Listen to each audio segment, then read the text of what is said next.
city. But now, according to Business Insider, it's not what you think it is. They said there's no evidence there's been a sale of these properties.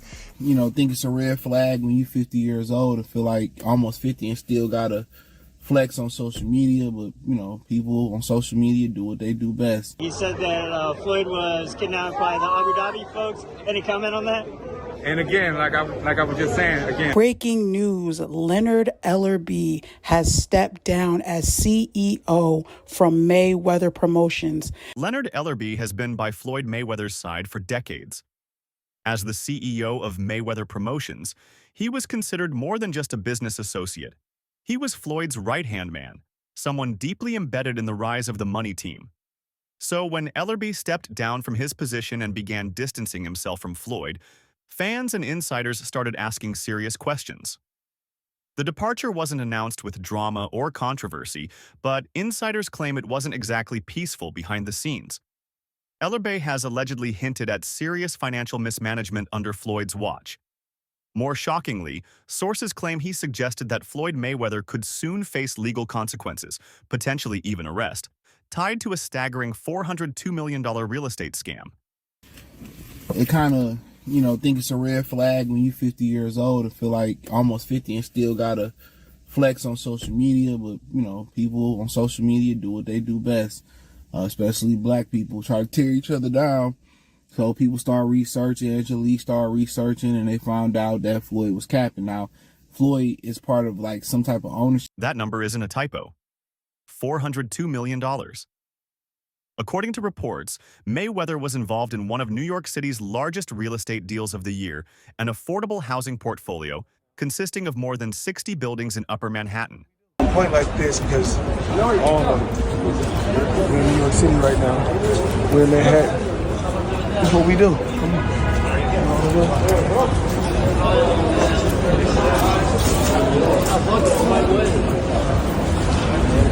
On the surface, this seemed like a smart, even philanthropic investment. But deeper investigation revealed a different story. Contrary to his claims, Mayweather was not the sole or even primary owner of the properties. In reality, he was a minority investor in a complex ownership group. And worse, the project allegedly failed to generate the returns that Floyd had publicly promised. That has led to accusations that he exaggerated his involvement and misled the public, possibly even investors, about the deal's success. People online seeing what Floyd did or didn't buy, I mean, I just find it weird on his end that you still feel like you got to announce every move on social media. And that's his biggest reason why he going broke and why he gonna be broke. He want to keep up with the Joneses. At some point, even, you know, Bill Gates ain't really never lived that lifestyle with Steve. At some point, they scale it back. They had their fun. They probably bought the dream car, dream house, dream. They had the fun, but they realized, okay, let me scale it back. At some point, you can't live your 40s and 50s like you 20 and 19.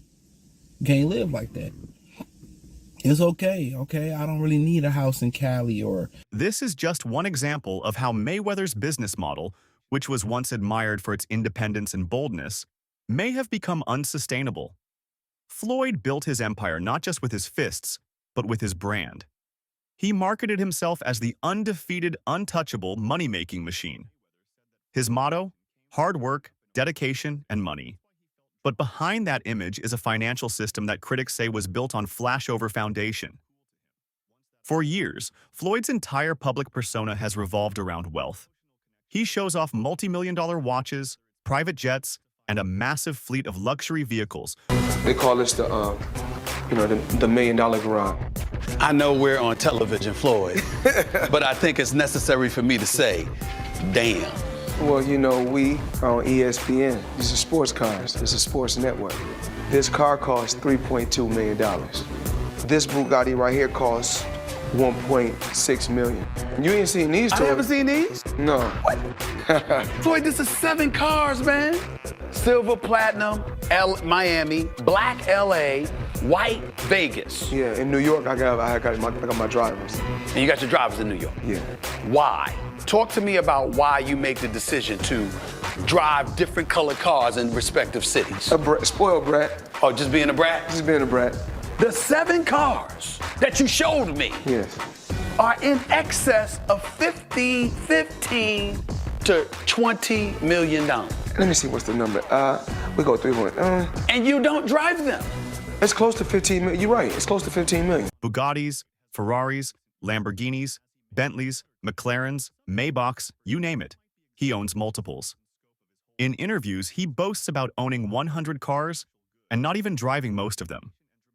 But this constant flaunting has raised serious concerns. Critics argue that this level of spending, especially in your late 40s, is a red flag. Even tech billionaires like Bill Gates and Jeff Bezos scaled back their lifestyle at some point. We got options, options, options. I got about 100 cars. But right here, we like to call this the Sweet 16. Lambo, Ferrari, Ferrari, Ferrari, Ferrari, Lambo, Maybach, a Maybach, whatever you want to call it. Lambo, Maybach, a Maybach, whatever you want to call it. Of course, the McLaren, the original McLaren. Bentley, Rolls, Rolls, Rolls, Rolls, Rolls. The Maybach truck or Maybach truck, whatever you want to call it. Yet Floyd appears to be stuck in the mindset of a 25-year-old trying to prove himself. Psychologists and financial experts often point to this type of compulsive public display as a sign of insecurity or instability, not confidence. This behavior has now bled into his business dealings. Let's talk about his ongoing conflict with Logan Paul. Or is that something that you can't disclose right now? He has not paid me in full. That is a fact. No short way. a few mil, yeah. Wow. Still a few mil. Yeah, oh yeah. Have you been in contact with him? Nah, we're taking this one to court. No, are you being serious? Is this like a Do I look serious, lady? You do. I'm just making sure. I apologize. Really? I'm just... Nah, I'm with you. I'm not with you. Yeah, we're taking him to court. No way. Yeah. Oh my goodness. So, Yeah, see you in the courtroom. Congrats, you're going to prison, Floyd. After their high-profile exhibition boxing match, Logan came forward with a damning claim. Floyd never paid him what he was owed. Despite the massive revenue generated from pay-per-view buys and sponsorships, Logan says he's still waiting on millions and is now taking the matter to court. Logan didn't mince words either. In public interviews, he directly accused Floyd of financial misconduct, stating, "We're taking him to court." Congrats, you're going to prison, Floyd. These aren't minor accusations. Logan's team alleges that Floyd withheld payment without explanation, essentially violating their agreement. Floyd Money Mayweather up until recently didn't have any money, so Floyd is the highest earning athlete in his career, making over $1.1 billion. And after making a killing, he ended up retiring in 2017. However, he dug himself into a hole after making super lavish purchases like this LA mansion. It was so bad that he actually owed $22.2 million to the IRS, which made him have to come out of retirement to pay that back. Like and follow for more. And if Logan's case holds up, it could open the floodgates for others to come forward. And others have come forward. Gervonta Tank Davis, one of the most promising young fighters in the sport, also split from Mayweather Promotions. This came after repeated tension between Davis and the team. Though Floyd took credit for Davis's rise and claimed to have made him a millionaire, Davis implied he was being mismanaged, underpaid, and held back. Davis's departure wasn't an isolated move. It was part of a larger pattern. Gervonta Davis, but I seen recently that he's actually looking to leave. So how does that relationship work? How does that work as far as, grooming somebody, getting them to a point, and then having some differences? I've always been a gentleman. I've always been respectful. And there's nothing like taking a kid that come from the same background as you and helping them and put them in a position to become a multi-millionaire. You meet a kid, he come up to you for an autograph. You sign an autograph for him, then I tell him, In a few years when you get older, I'm gonna work with you and I'm gonna make you world champion someday. Years later, I started working with him,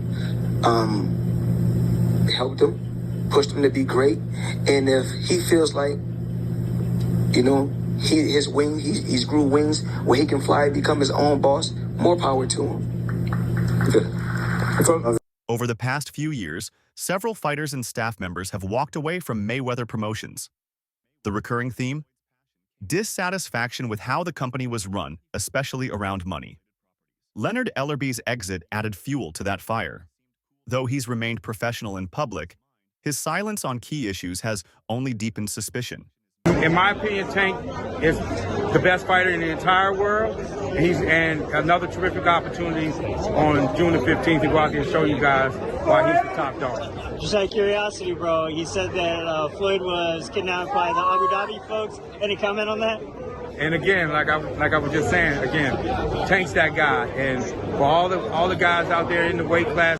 One major situation that Ellerbe refused to comment on was Floyd's rumored detention in Dubai, another strange and telling chapter in this story. According to several reports, Floyd was held in Dubai for nearly 50 days after a bizarre incident involving luxury jewelry. Allegedly, someone from his entourage stole a piece while shopping. Though Floyd paid for the rest of the items, the dealer refused to release him until the missing piece was returned. Whether or not Mayweather was directly involved, the story became public and embarrassing. Well, it turns out that the rumors were true, and Floyd Mayweather has been trapped in Dubai for the last 50 days. Gervonta Davis was the first to claim it. Now, multiple insider sources have confirmed that he is in fact trapped in Dubai for a debt that has nothing to do with boxing. After doing a little digging, it seems that someone in his camp, while he was shopping for jewelry in Dubai, stole one of the pieces, got away with it, and then blocked all communication with Mayweather. Since then, Floyd has already paid for the jewelry, but they refuse to let him go until they get their piece back. And allegedly, this guy right here is the thief that started this whole mess. This wasn't the first time his name had been tied to financial weirdness abroad. Years earlier, similar stories circulated from Japan and the Middle East, where Floyd was paid huge sums to appear at events, sometimes with unclear deliverables. He built a reputation not just as a showman, but as someone whose business dealings were unpredictable, even chaotic. There's also his involvement in cryptocurrency promotions, which many have labeled outright scams. I am just flabbergasted that the highest paid boxer, one of the most famous people on the planet, Floyd Mayweather, has managed to become a repeat offender as a scam artist. NFT world, guess what? Guess what? Drop. And of course, I'm the money man. But guess what? Sure are. We're not done yet. We aren't? They told me there's more we're not scamming to be yet, done. And it's not over. My God. Autograph gloves. Oh my God. That's incredible. 2,000 people that invest in his NFT project get a chance to win autographed gloves. It's crazy. But you might be asking, did he actually follow through on his promises and deliver these gloves? Of course he did. Money May, you all know the rest. Money May, you all know the rest. You just got scammed again. He heavily promoted projects like Centratech, which turned out to be fraudulent. Floyd posted Instagram stories and videos where he used Centra's debit card to make purchases, claiming it allowed people to spend Bitcoin in real life. The problem? The product didn't work. The company was later charged by the SEC, and Floyd paid a fine for his involvement. That wasn't the only time. He was also tied to questionable NFT launches, where fans paid money for digital assets and promised rewards that never arrived. At one point, you were getting celebrity endorsements. One was DJ Khaled, hilarious, and Floyd Mayweather. Yeah. And he posted on his Instagram him taking this what do you call it? The Centra card? Centra card. The Centra cards. And going and purchasing something with his Bitcoin at a store. Yeah. He did that knowing that it didn't work. Floyd Mayweather doesn't know anything that's going on, really. So like we all know that. Yeah. The guy can't read, Yeah. How much did you guys pay him? Like $1 million. He took that knowing or not caring if it worked? It was just knowing, not knowing, right? Like they didn't care. He does a million promotions like that. It was basically you speak to his manager. Yeah. He's like, this is Floyd's price. And you send the money over. Yeah. The manager makes his little cut from it. And he just says, what do you want me to say? And what do you want me to do? In one case, thousands of people were promised signed gloves and exclusive merchandise. To date, most of those fans never received what they paid for. One TikTok user summarized it best. "You just got scammed again by Money May." That line became viral. It stung because it rang true. Even those close to Floyd haven't been spared. 50 Cent, who once worked closely with Floyd and even helped run Mayweather Promotions while Floyd was serving a short jail sentence, later came forward with his own accusations. 50, a.k.a. Ferrari F50. So 50's obviously going to take any chance that he can to troll Floyd Mayweather.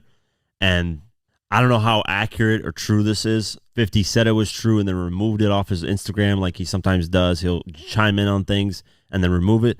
But luckily for me, I know that he does that, so I screenshot everything that he posts just because, he'll remove it and then it's hard to find it. I'm like, damn, it was up there. So just for like podcasts and just research purposes, I always screenshot them, have it on my phone. That way if it's removed, it's like, hey, he did post this. So what am I talking about? Let's go over this. 50 Cent has weighed in on a shocking claim in the ongoing spat between Floyd Mayweather and Gervonta Davis, saying he believes a belief that has allowed him to get in some digs of his own. According to 50, he invested millions into the company, bought Floyd expensive gifts, and helped keep the brand alive during Floyd's absence. But once Floyd got out, he allegedly ignored 50's contributions and never paid him back. 50 has since made it his mission to call Floyd out publicly, trolling him online, mocking his intelligence, and constantly reminding the world of the money he lost. While some see it as petty beef, others believe it's part of a pattern Mayweather using people, then cutting them off when they're no longer useful. So where does this leave Floyd Mayweather today? Despite all of this, he still portrays himself as a mogul. His Instagram is full of cash stacks, watches, and luxury vacations. But the reality behind those photos may be very different. Floyd that basically gave him $1 million, came out to Vegas, and they had a whole backstory to that. And I'm pretty sure Leonard was around seeing all that. And what you're saying doesn't sound far-fetched. And I'm not agreeing with you just to agree with you, but like the champ may be hurt just because like you a human being, you could whoop ass, but you're still a human being, right? Mm-hmm. You may be hurt that you missed a moment. I've also seen guys where, they moment passed and you try to hold on to things and that becomes an element of it. But then also it's just not a Leonard Ellerbe thing. There's a lot of people who may be in position around a Floyd Mayweather, but whatever deal they agreed to at the time didn't allow them to get all the money that they probably could have earned, right? And so he probably sees the infrastructure that Tank doesn't have in the relationship, and he's not saying, hey man, it ain't fuck you, champ. A growing number of lawsuits, failed business deals, unpaid debts, and fractured relationships suggest that Mayweather's financial empire may be more illusion than fact. Whether or not he ends up arrested or facing major legal consequences is still uncertain. But what's clear is that Floyd's empire, once considered a model of independent financial success in sports, is now under serious scrutiny.